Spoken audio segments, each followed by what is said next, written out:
बिस्मिल्लाहिर्रहमानिर्रहीम। अस्सलाम वालेकुम। आज हम डिस्कस करेंगे एटॉमिक नंबर के हवाले से कि एटॉमिक नंबर क्या होता है, हम उसको समझने की कोशिश करते हैं। सबसे पहले एटम के बारे में कुछ डिस्कस करेंगे कि एटम क्या होता है। देखें, एटम जो होता है वो तीन चीज़ों से मिलकर बना हुआ है। एक electron, proton, neutron. Proton and neutron present inside of the nucleus and electron revolve around the nucleus in an atom. इसके तीन सब एटॉमिक पार्टिकल्स होते हैं जिनसे एटम बना हुआ है। प्रोटॉन एंड न्यूट्रॉन दो जो हैं वो न्यूक्लियस के अंदर पाए जाते हैं, और इलेक्ट्रॉन न्यूक्लियस के अराउंड क्या करते हैं, रिवॉल्व करते हैं। और इनको कहते हैं शेल्स, जिनके ऊपर ये रिवॉल्व करते हैं। बेसिकली ये रास्ते होते हैं जिनके ऊपर इलेक्ट्रॉन क्या करते हैं, रिवॉल्व करते हैं, मूव करते हैं। इनको शेल्स भी कहते हैं, एनर्जी लेवल भी कहते हैं, ऑर्बिट भी कहते हैं, और इनको प्रिंसिपल क्वांटम नंबर भी कहते हैं। आइए एटॉमिक नंबर के बारे में डिस्कस करते हैं। एटॉमिक नंबर क्या है? Number of proton present in A nucleus of an atom.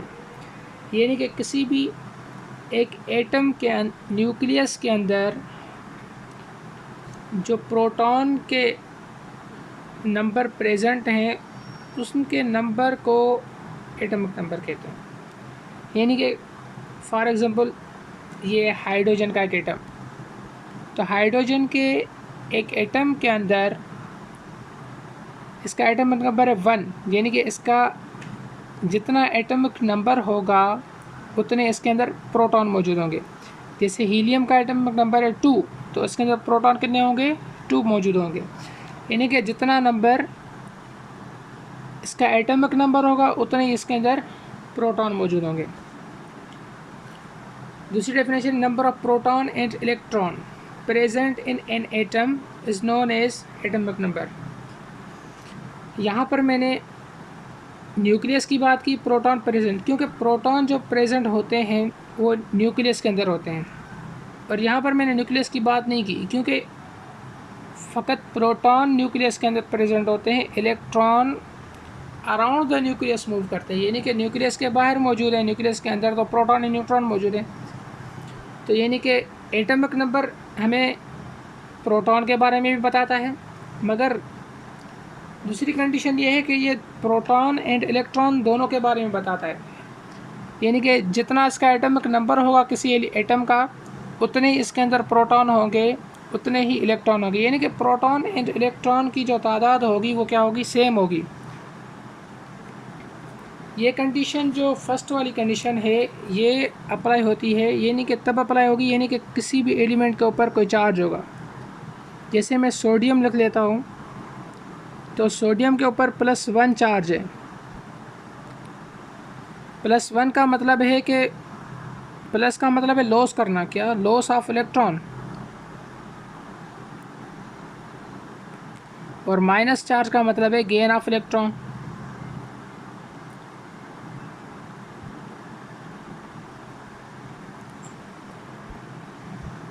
यानी कि अगर +1 चार्ज होगा तो यानी कि एक इलेक्ट्रॉन इसने क्या कर लिया है? लॉस कर लिया है। यहाँ पर अगर हम बनाएं तो +1 चार्ज है, तो ये प्लस का मतलब है कि इसने एक इलेक्ट्रॉन अपना लॉस कर दिया। तो इसका एटॉमिक नंबर है 11। प्रोटॉन तो हमारे पास क्या होंगे? 11 होंगे, मगर जो इलेक्ट्रॉन होंगे वो क्या होंगे? डिफरेंट होंगे, क्योंकि एक लॉस कर दिया तो इसके पास इलेक्ट्रॉन प्रोटॉन की तादाद क्या है? सेम है। अगर एक इसने लॉस कर दिया तो ये क्या हो गए? 10 हो गए, यानी कि डिफरेंट होंगे। तो यानी कि अगर चार्ज होगा तो प्रोटॉन जितना एटॉमिक नंबर होगा उतने प्रोटॉन होंगे। इलेक्ट्रॉन की तादाद क्या होगी? डिफरेंट होगी। जैसे यहाँ पर डिफरेंट है, देखिए यहाँ पर इलेक्ट्रॉन 11 है, प्रोटॉन 11 है, सॉरी प्रोटॉन 11 है और इलेक्ट्रॉन 10 है। दूसरी और ये जो कंडीशन अप्लाई होगी कि इलेक्ट्रॉन प्रोटॉन सेम हो। यानी कि अब फॉर एग्जांपल हीलियम है, तो हीलियम के ऊपर कोई चार्ज नहीं है।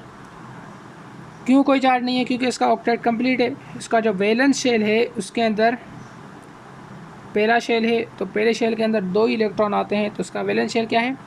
कंप्लीट है।